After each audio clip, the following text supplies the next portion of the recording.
a lot of people have this sense of pride of, I want to be able to show that I can do it myself. I don't want to ask for help. I almost have to convince them to accept the help so that they don't go out and strike out too often early on and get discouraged.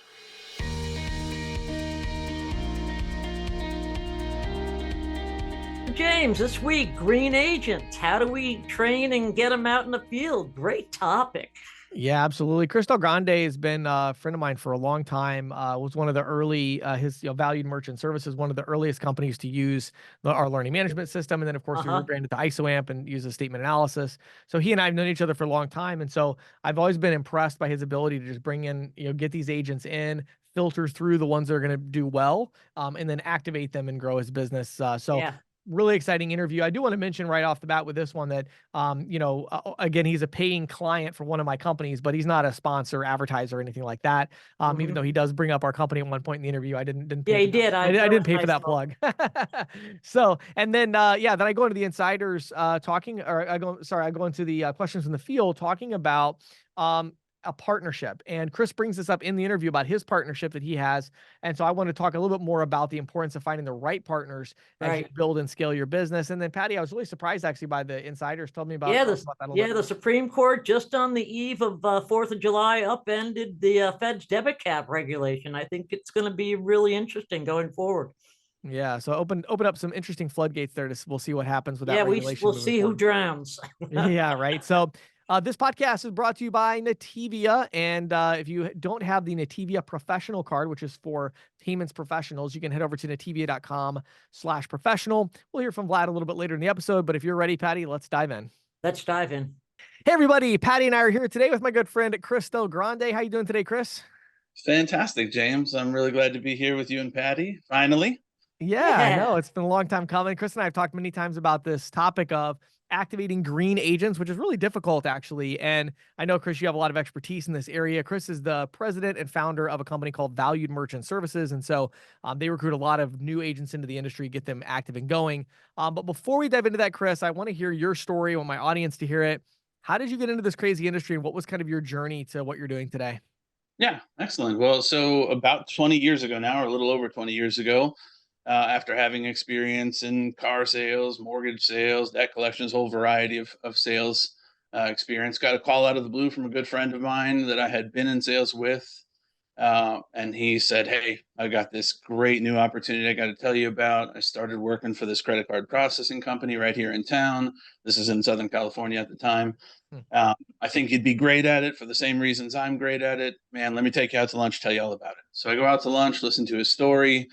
Long and short of it is they're an ISO of iPayment at the time out of Valencia, California. And he was offering me an opportunity in a recruiting role where essentially my job would be to make calls to folks that have applied to their job ads from all over the country, explain the company and history and products and services and opportunity to them, and try to bring them on the team. Sure. And I would get paid based on the outcomes of those sales agents, right? So Hmm. um, I had kind of see this as early 2000s, and I didn't know how bad the mortgage industry would get. That's what I was in at the time, but I could see the writing on the wall. I was Right. working for Right. Huntington Mutual Bank. It was headed in a bad direction, and so I jumped at the opportunity.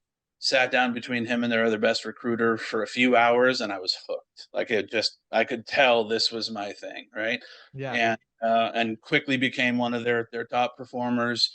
It was a blend of recruiting and sales leadership where I had to bring them on, train them, help them while they're out in the field, analyze their statements, close their deals for them.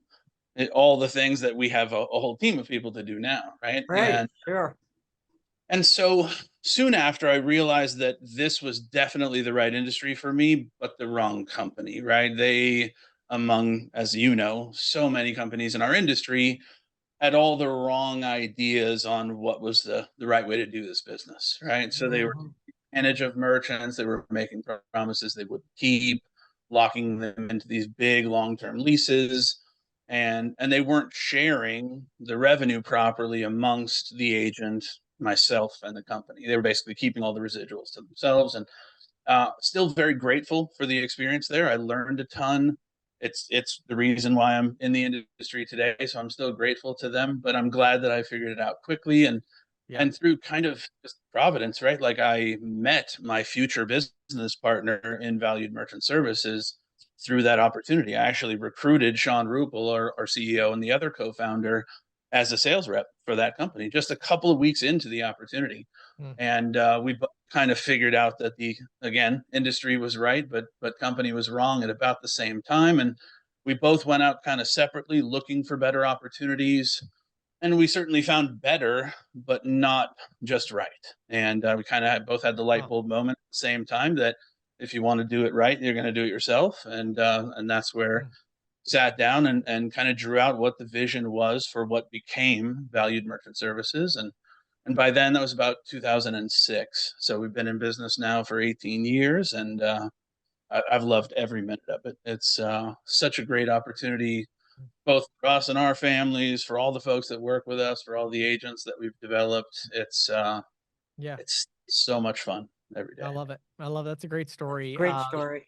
Yeah, so let's do this, Chris. Let's start kind of at the beginning. So let's start with the recruiting process. So again, we're talking about specifically we're bringing people into our industry who know really nothing about the industry. So they might have sales experience. You mentioned mortgage industry. I see a lot of in the car business, right? I see communications sales, other B2B opportunities, real estate. These are when people come in from other industries.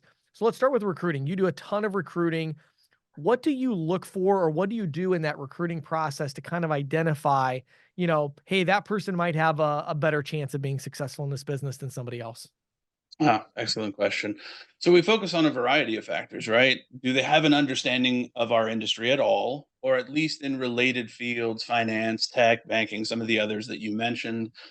We discuss their history of sales achievement. Have they met and exceeded sales targets? We look at their proficiency in various sales techniques, cold calling, canvassing, relationship building, closing, of course.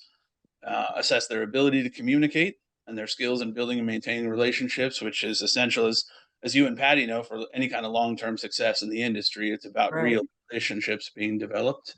Do they have a level of self-motivation and drive to work independently? Are they goal-oriented? And then absolutely, do they align with our values and culture, right? There's a lot of guys that would have fit in fine with that first company that I worked with. They would have no problem with the deception tactics, say, do whatever it takes to get the deal and make the maximum commission. That's the opposite of what we're looking for, right? We're looking for folks that see real value in the reputation and the credibility that we've built, want us to keep, help keep building it. Mm. And that being one of our key selling points.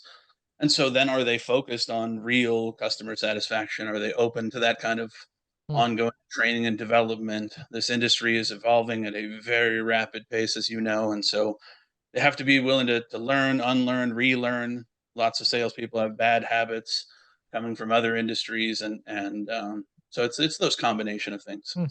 So, you brought up a lot of things there. One thing I'm curious about from a practical implication, how do you discover those? Like, that was a lot. Like, how do you Yeah. discover that? Like, somebody fills out a recruiting ad. What Mhm. happens next that allows you to discover these things? So it starts off with us sharing some information with them that's essentially a filter, right? So we've got explainer videos and write-ups that we share with them that we expect them to be willing to put some time into reading and reviewing. If they won't do that, they're answering no to all of those things, right? Right. If they do, then we schedule a one-on-one Zoom or phone call at their preference with one of our sales leaders, our recruiters, in a sense, where they go down the line of those questions and ask them to outline how they fit into those particular things, right? To story tell on their end about their background, their history, what they're doing now, and try to uncover within the story they tell us. And you got to be a decent judge of character. You got to be able to read between the lines. Obviously, everybody interviews well. They're always going to try to tell you what they think you want to hear. So sometimes you hear the story you want to hear, and then it doesn't always work out exactly as you'd hope. But yeah, it's a series of or sequence of conversations or Zoom sessions like that. Mm. And then my recruiters work with me pretty closely. So when they feel like, hey, I've got somebody that actually meets all these criteria, then we generally have a follow up that includes either Sean or I. And then, I get them to kind of re-story tell, see if it all still matches, right? When you're telling the Mm. truth, tell the story over and over again. Yeah. Same. Yep.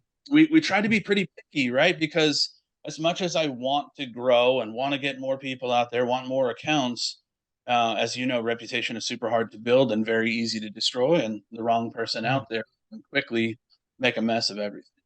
Yeah, one thing I found when I was building my first kind of big ISO 10, 11 years ago is if I put barriers up, to people joining my team, Yep. there's this misconception that, well, I'm going to miss out on opportunity. But what you don't seem to realize, everybody in our industry that recruits 1099 straight commission, they kind of feel like, well, recruiting is free. But no, like it's actually very expensive to recruit, train, and onboard someone. It's very expensive in terms of opportunity cost, in terms of your focus.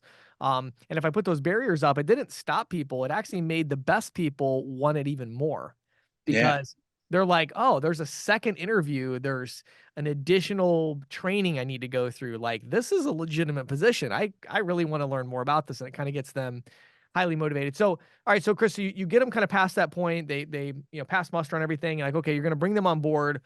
What does the training look like kind of prior to them getting out in the field? What do you put them through? How do you kind of hold them accountable to that? Walk us through kind of that next phase of you recruited them and then before they get out in the field. Sure. So we have a mix of video courses, courtesy of James Shepard Ah, here. thank you. We've been a long time customer of James in the sense of sharing his video course library, which I think is invaluable to the team. We also do a couple of live Zoom sessions each week. We've got an archive of those sessions that have been recorded in the past that folks can go through as well. We conduct one-on-one training sessions on Zoom and on the phone, both with myself, with our other co-founder, Sean. And then we have a team of regional sales managers that work beyond the recruiter. So after somebody's been recruited on, they're assigned to somebody ideally that's leading teams in their local area, somebody that could potentially go out in the field with them if they're close enough, or at least someone that they feel like understands their lay of the land, somebody they can reach out to with questions, just a small talk, somebody that's really got their back. And then we also provide a library of resources, things to watch, read, and listen to on all of the services, the hardware, software, all the value adds that we provide beyond payments like payroll and biz loans and consumer finance and all that stuff. Um, but it really gets tied together in these one-on-one sessions where we give quality time to somebody that's gotten past those filters, right? Give them some quality time because otherwise it just feels like an overwhelming amount of information that they don't know really how to digest and how to Right. put into play. Yeah, right. So, okay, so at what point do you expect the agent to take some prospecting action? And what does that look like? What sort of expectations do you have for them initially? We try to get a good gauge on what their personal goals are, right? Most of the candidates that we speak with fall into two categories. Full-time agents, which regardless will need to make money almost immediately. If this is going to be their only source of income, they'll have to kind of jumpstart into it, right? As much as they might have the inclination to learn everything and know everything before they talk to someone, the mortgage and the light bill says get out and talk to somebody right away. So Right. Right. for those, we know what they're up against, we know how fast they need to make it happen, we know you couldn't possibly learn everything before taking action, so we'll take a more proactive approach in helping them from every stage beyond that initial introduction with the merchant. We'll analyze the statements for them or use the ISO AMP tool with them for them. We will, schedule the time with them and the merchant to deliver the presentation. We will essentially close the deal for them. We'll do the paperwork with them, and we'll keep doing that for as many times as it takes, whether it's, commonly 5 to 10 sales, but doesn't matter to us. However many times it takes until they get the hang of it on their own where they can be productive enough to meet their own income needs, which are different from one person to the next. And then the other category is these kind of part-time agents where they have another part-time or full-time job. They have other obligations they want to add to their income. And so they have the luxury of spending more time learning and preparing before ever going prospecting. And we'll kind of let them dictate the pace. Like we don't have quotas or minimums for any agent other than those that would be self-imposed based on their own income needs. So, somebody part-time has the luxury of taking more time, but we also like to get them to, you know, in a real way describe how soon do I need something to be coming from this for it to actually keep my attention. And that's usually a pretty short time frame as well. So either way, we'll provide them the tools and support and guidance they need to succeed, but on their time frame. Yeah, so I guess what you're saying then is that, you pretty much kind of like guide them, hold their hands, or at least stand behind them for however many deals it takes for them to really get off the ground. Is there a ceiling at which you say, okay, it's not going to work? You know, no, because if they're actually bringing us opportunities to work with them on, we know how much effort it takes to even get to that point where you would need help analyzing a statement or making a presentation. So we'll keep helping them as long as they're teeing up those opportunities. You know, it's most commonly after 5 to 10 sales, they've got the hang of it. They need less and less help with every sale that goes on after that. I've seen it take as many as 20 sales, depending on how different the sales are that they're going through. If they're hyper focused on one vertical, if they're hyper focused on one POS or terminal, and they're just focused on payments, not the other value adds, it's usually a shorter learning curve. If they're trying to be the, you know, everything to everybody, it's a little bit more complicated. I say it often, like if I had an agent that's been here for 10 years and they called me today and said, "Hey, I need your help with this opportunity. Will you jump in with me?"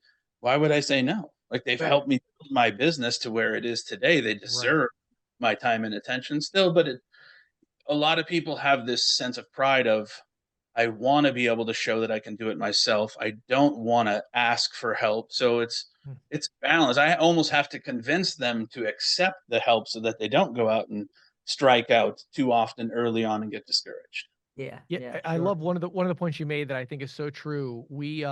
One thing I've seen over and over again is differentiating between someone who's reaching out with kind of abstract questions and Mhm. support versus somebody who's saying, I'm trying to sell someone specifically, and this is the issue, right? Yep.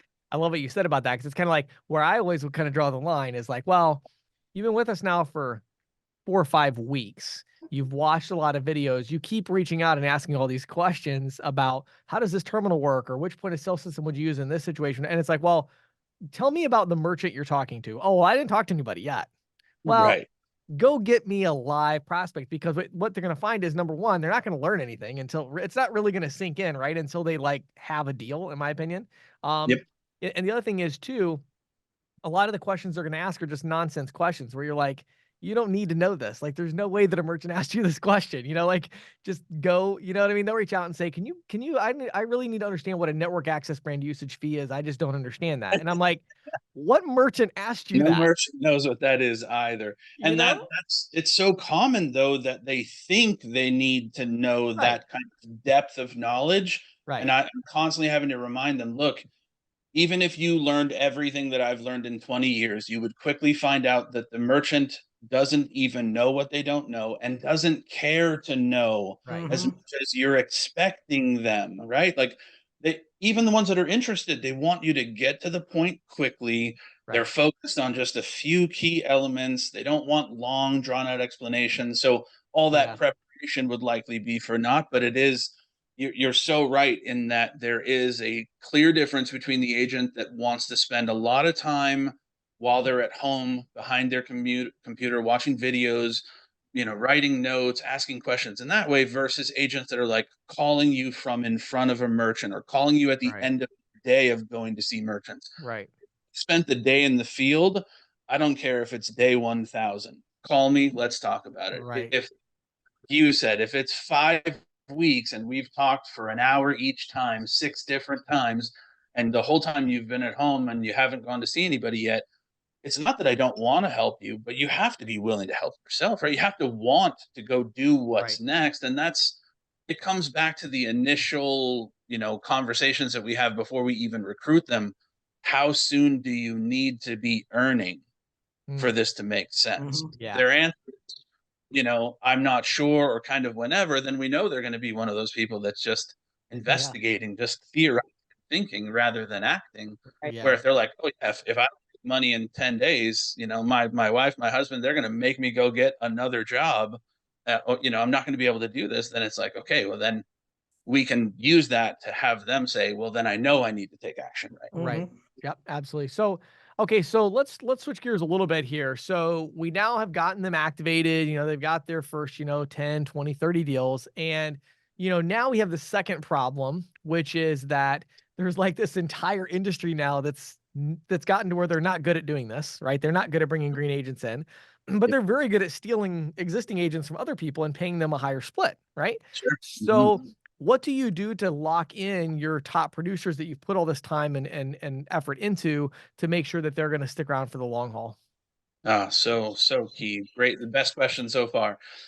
So our compensation model, for one, has built-in increases to the residual split from day one that are clearly delineated all the way up to like a 90% split based on performance level. So usually increasing at like a 5% clip for each benchmark that are very achievable. We know what kind of competition is out there to take them away. So we know that that's where it's headed.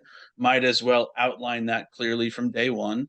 Love it. It's like any other ISO, right? We're trying to also keep ourselves afloat with revenue. So it needs to be balanced between, are they writing good business that's going to last? What does it cost to acquire that business? And all kinds of variables like that.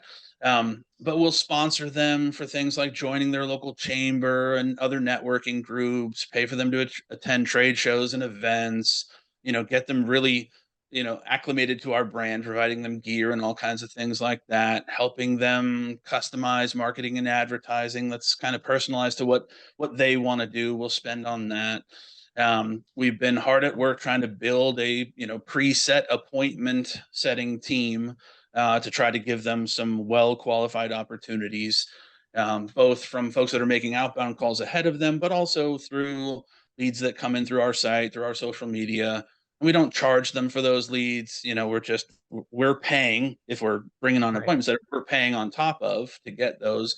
And then anything that comes in through the site or social, we just distribute those based on geography. Sure. We've got, performance bonuses monthly and annually. We've also got an annual trip that we do, all expenses paid for the agent and a guest.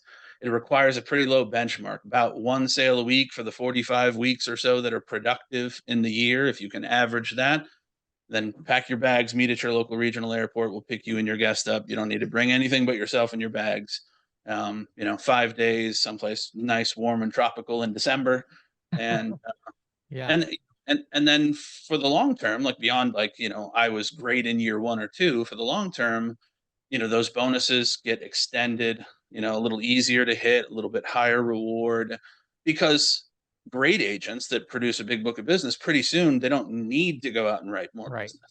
Right? Right. They need to be incentivized to Right. do something more than manage their book and take the inbound referrals coming from that book. So, long term, we've offered things like offsetting the cost of health insurance, car payments, lending against residuals for either acquisitions or just growth opportunities. We've invested in agents' other businesses. As an example, I've got an agent down in Texas.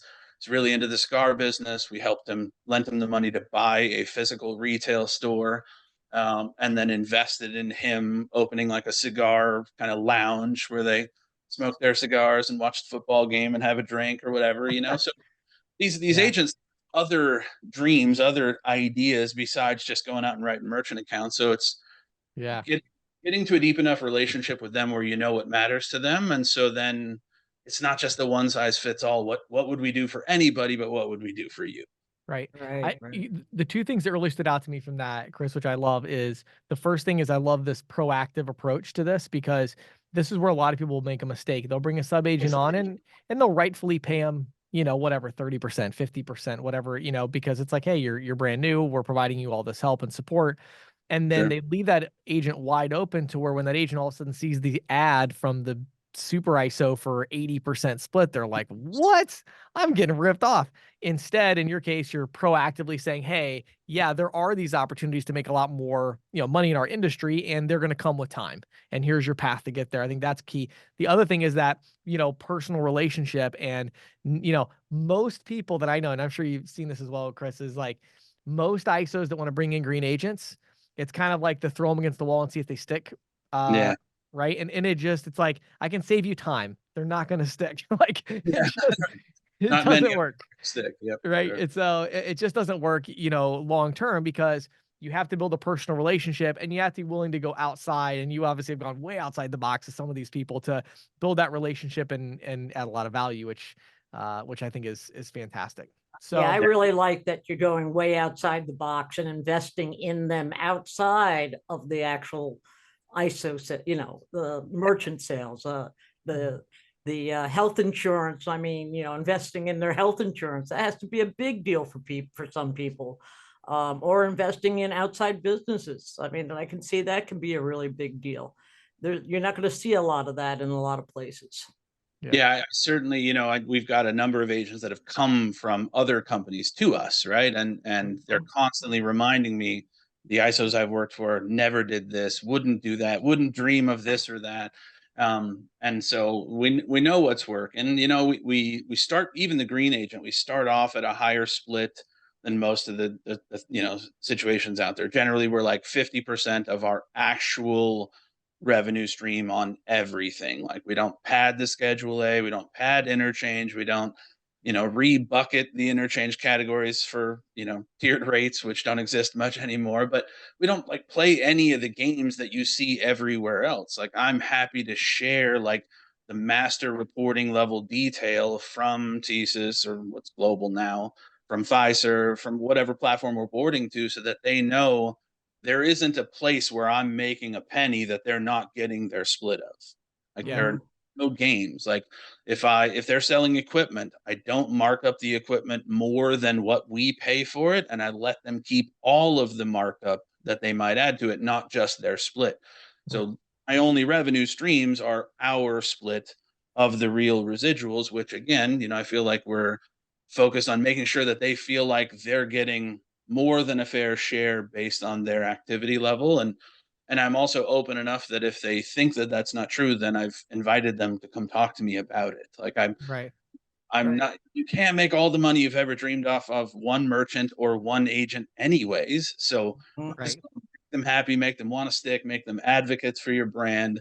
And if you want to grow, go get Yeah. more, right? Don't Yeah. take from one of them. One of the other things that you're doing, Chris, I just realized I'm starting to believe is just like almost a requirement, like a foundational thing of building a team of agents, is the idea of face-to-face interaction. So you're doing it, it sounds like, with your annual trip, which you've made very accessible. Like, you want people to come to that. It's not just for the elite. It's like, hey, if you're actively producing on some kind of consistent basis for us, come on this trip. When you have that FaceTime, you need to have that relationship so that when the agents are like seeing another ad or seeing another opportunity, they're coming to you and saying, hey, Mhm. here's what I found, but I know we have this relationship. What should I do? And giving you that at bat to be able to potentially keep them on board, you know? It is. And it's more than just the annual trip. Like anybody that's really productive, Sean and I make it a point to get out and see them in their backyard, or to bring them to us at Mm. least one or two other times per year, whether it's to go play a round of golf or something else, right? Like, bring them Right. up to the Idaho office and take them snowmobiling in the winter, or, you Right. know, just do something that is fun for them, Yep. right? Something that we're just building, but not, let's go out and prospect some more together. Just like, let's get to know each other. For Yeah. example, we were down, just got back from a vacation, gone about a month. First stop was in San Antonio, right? One of my top agents lives in the San Antonio area. He's been with us for, I don't know, 8 or 9 years now, and he had quite a few years with another group before us. And even though I'm on vacation, like, I know I'm in his backyard at my first stop. Like, before I even planned everything, I reached out to him and I said, hey, we're going to be there for 4 days. Like, let's get together, right? So Mm. my whole family, his whole family, wives, kids, we all go out to eat together, right? Like, Yeah. real opportunity to like relationship build outside of the work setting, so that relationships become friendships, like Yeah. real friendships, like the same way I treat my other friends that I know from high school or college, or you know what I mean? Like, Right. they're people that I actually care about more than just what kind of contribution do they make to the bottom line at VMS. Mm. Right. I Right. love it. Right. So my last question for you, and I think Patty has a follow-up here, is just if you had to boil all this down, and if you kind of go back in time and you maybe warn yourself or give yourself some advice, before you got into this, of like, what is going to be the biggest challenge of executing a strategy of, bringing these green agents into the industry and getting them to produce? What kind of advice would you give yourself if you could kind of go back in time? Good one. So yeah, the biggest challenge remains that, like you said, right, industry experience reps are commanding this ever greater share of overall revenue, where it hardly makes sense. Like, I Yeah. mean, I get somebody saying they're writing 2 deals a month for a super ISO and they want a 90-10 split, a big fat bonus, free equipment. I'm like, let's do the math together and figure out how would that ever get paid for, right? Right. And then with green agents, unless they're green agents that have a clear background in something B2B, right, where they're selling to the same kind of small business owner Right. or door-to-door sales where they have to knock a lot, consumer or B2B. It's really hard to go from I've been an inside sales rep taking inbound leads to I have to go hunt and build a business. Right. Those are nearly impossible to convert in my mind. Like, not that we wouldn't give them a chance, because everybody that ended up here came from somewhere. Right. But those are extremely challenging. So I would probably give myself the advice to balance the amount of time and effort you're willing to put into recruiting those kind of people that have never gone and actually hunted for business, and put more resources and effort into advertising and marketing to people from other industries that have. Um, but also preparing for this learning curve that seems to be accelerating, right? Like, with as much Hmm. customized, vertical specific POS that's happening. When I first got into it, it was like there's like two different terminals to choose from, right? Right, right. Almost every small business has a terminal. It's this one or that one. You're going to get them by switching them off of that terminal to the exact same one. It's not all that complicated to learn. Now, even small merchants are looking for, very specific POS built for their sub vertical, and you Mhm. be an expert in that product or have a partnership with someone that's an expert. Um, and so just like the mental, like, Mm.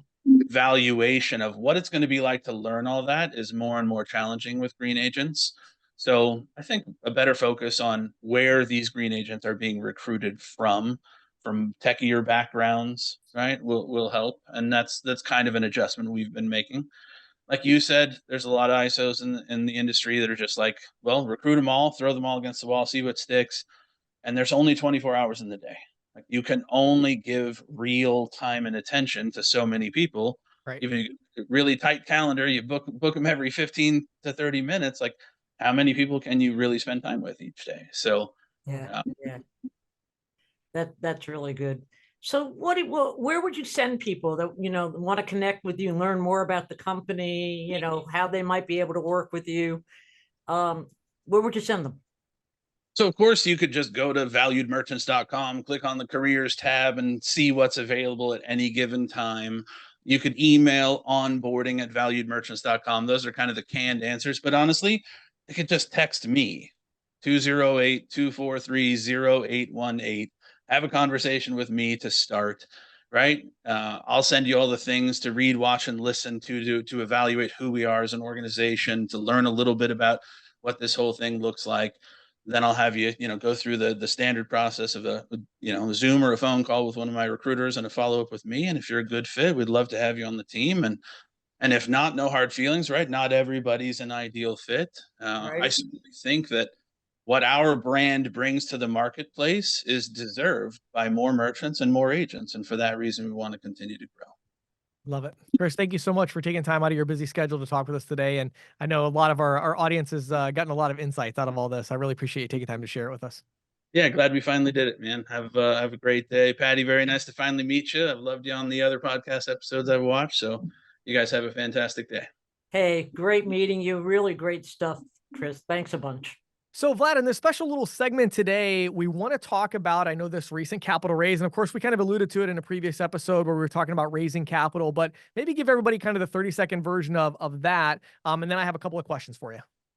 Sure. So we recently raised $120 million of capital, both committed and that we already kind of utilized and uncommitted, where we are still having opportunity to utilize from Whitehorse Capital. We're very excited about that deal. It is, putting our company on the map alongside with a lot of other players that are already there with doing large deals. So we're not, we're following at this point, but we're starting to catch up the wins and lead. And Love it. That's great. so we're really in aggressive mode, obviously, because of this new round of funding, and our programs are there to support us. Love it. And so, Vlad, with that capital raise, one of the things that we've really never talked about on the podcast, we always talk about the banking, we talk about the professional card. Right. I wanted to give you an opportunity to talk a little bit about the BIN sponsorship programs. And so, for those companies that maybe they're retail ISO, they're looking to maybe go to the next level. Could you give us the kind of elevator pitch on what Nativia has to offer to those ISOs, especially now that you're kind of in this growth mode? Yeah. So, look, believe it or not, we're the banking guys that actually know how to do processing. We believe that we want to compete not only in your regular agent business, which is, the 50-50 to 80-20 deals, I would say. Right. But we're actively competing with companies like First Data and companies like TSYS, because we paired processing platforms such as First Data and TSYS with our processing partner banks. And we're able to do the implementations of the full BIN, where we actually take a responsibility on us, so you can get yourself a, technically speaking, 100% over deal, and get yourself a BIN, which will increase your value of your portfolio by at least 5-7 times, and get a dedicated BIN while we still do the underwriting and risk management. Or if you want to be a full service where you do your underwriting and you do your own risk management, we just shadow. Our system are more than capable of supporting this, and that provides an ample opportunity for anybody that wants to come back into the business, that non-competes are up, because there's a lot of M&A activity going on. So obviously, Right. some people are leaving and some people are coming back because their non-competes are up. I talk to those people every day. Sure. And when they start up, it's a really big problem. The problem is that when you talk to TSYS or First Data today, it's a year worth of implementation time. Right. Not to mention the long-term contract commitment, not to mention the fact that you still need to go to the bank and negotiate that deal. And many banks are, in different stages of their development. They might want to take you, they might not want to take you. We take pretty much any qualified person. This is where I rely on my, at this point, 30 years of experience, and my management team with, equal or even more experience in some cases, depending on who you're talking to.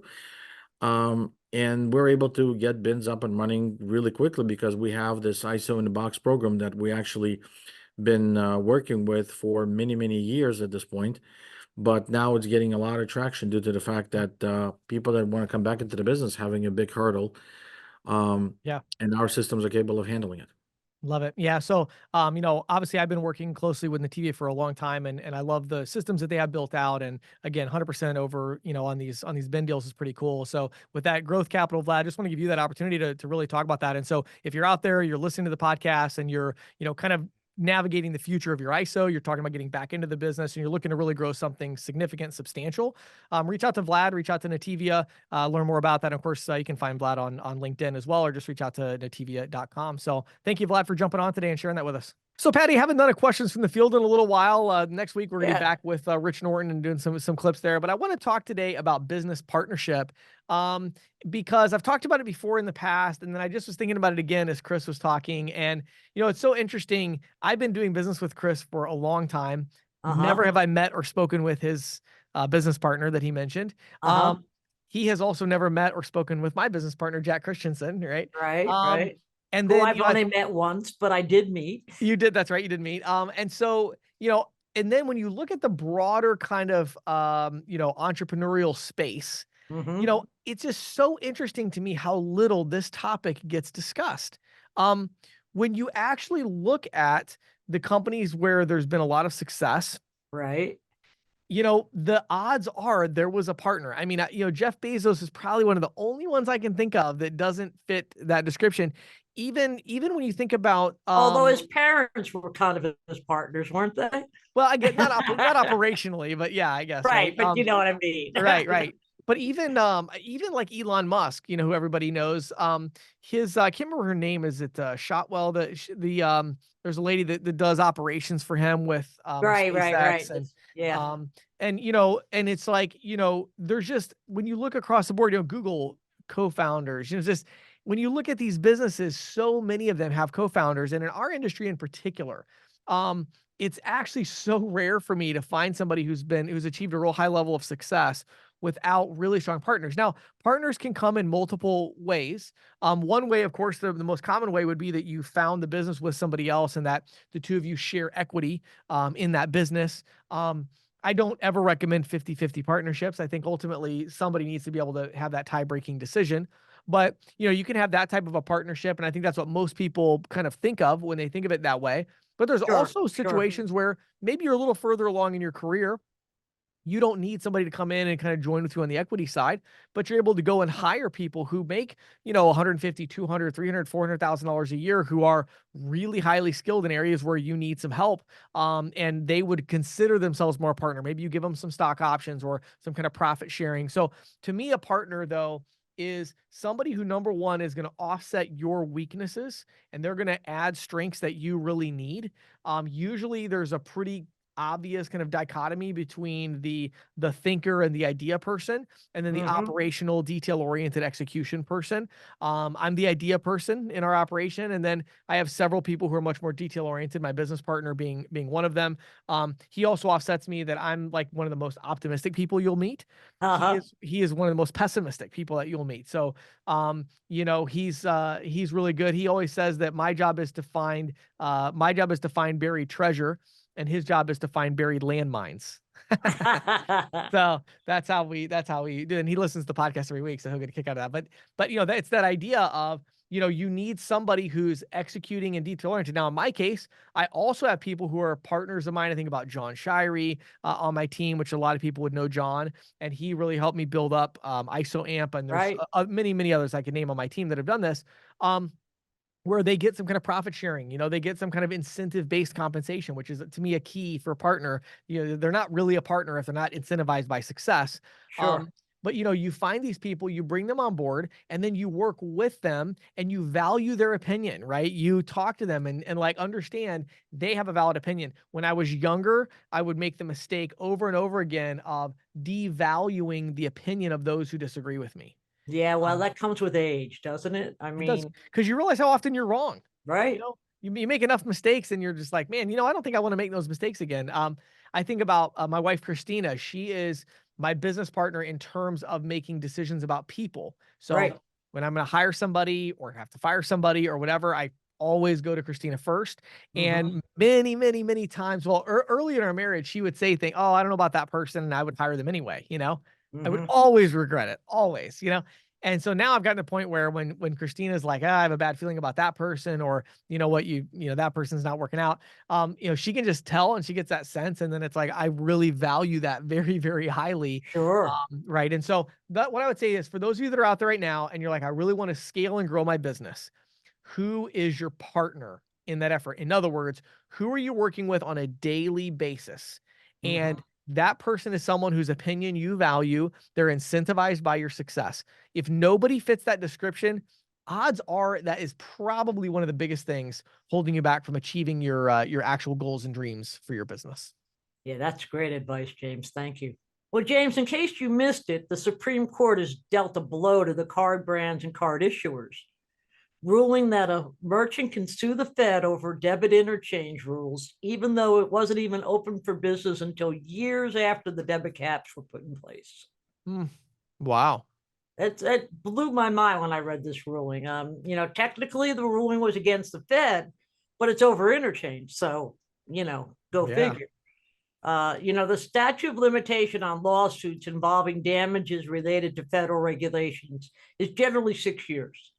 So in 2011, the Fed, under instructions from the Durbin Amendment, capped debit card interchange at roughly 25 cents.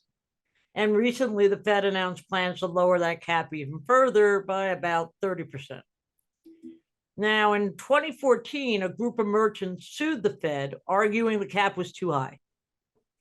That lawsuit went all the way up to the Supreme Court, which refused to even hear the case. But then in 2021, a company that had opened a truck stop in North Dakota sued the Fed, arguing the cap was unlawful. Several lower courts rejected the lawsuit because it was filed after the 6-year statute of limitations. But on July 1st of this year, the Supreme Court disagreed with those lower courts, sending the case back, saying the statute of limitations didn't start until the company opened for business, which in the case of this truck stop was 2018. That's really interesting. So in 2018, they started their truck stop, which then began their kind of the impact of this regulation. Right? And so then they're still able to sue for a 6-year 6-year period. period. Wow, that's really interesting. And Isn't that really interesting? And so their lawsuit, though, as far as the meat of it or the context of it, you're saying that they claim that the cap itself is unlawful. What Is unlawful. Yeah. what does that mean? That meaning that they think that the Fed should not have capped debit interchange? Is that what they mean? That's what they're saying. And you know, and the whole thing is how do regulators, I mean, the issue, of course, then becomes how do regulators implement the laws that Congress hands down? Right. Yeah, because it seems like that's more of a congressional thing. So I Yeah. talked to Matthew Luciani at Global Legal Law Firm. Okay.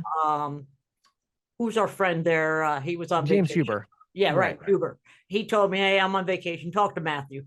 So he noted that, to me, that the ruling is significant because merchants who lose customers if they decline debit cards have little choice but to pay whatever the networks charge.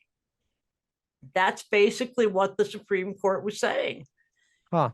And he said the decision could be sweeping because it could open up a hypothetical floodgate, you know, open the floodgates of litigation.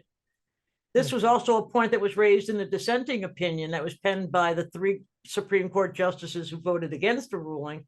They said, quote, in one fell swoop, the court has effectively eliminated any limitation period for lawsuits challenging federal regulations. It also gives people, you know, well-heeled litigants, you know, those with deep pockets, the ability to game the system by creating new entities whenever they blow past the deadline for litigation. And that this could wreak havoc on regulations and businesses. Wow. And, you know, it would make it a snap to challenge long-term regulations. I don't know. I mean, and as you could expect, the merchant groups cheered the ruling. Right. But will they feel the same way when they're the targets of future regulations that they rely on?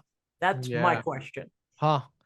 Wow, very interesting. I'll have to look I actually wasn't aware of this one, so I'll have to look this up as well and see a little bit more into it. Yeah, I think it's so thought I interesting. sent you a copy, but I'll send you a copy. I have the thing. Yeah, I'd love to Yeah, see I'll it. send it to you. It's a very long ruling. It's about 80 course. pages long, of course. Yeah, they always are. And a lot of these things are like, really, do we need that much? But, you know, anyway. Yeah, I had to really pare through it. And then finally I called James, was like, please, can somebody help me you know, because Right. I'm used to reading rulings, but this one was just really had me scratching my head. Yeah. Well, thanks for letting us know about it. It'll be interesting to see how it kind of plays out in the future. Yeah.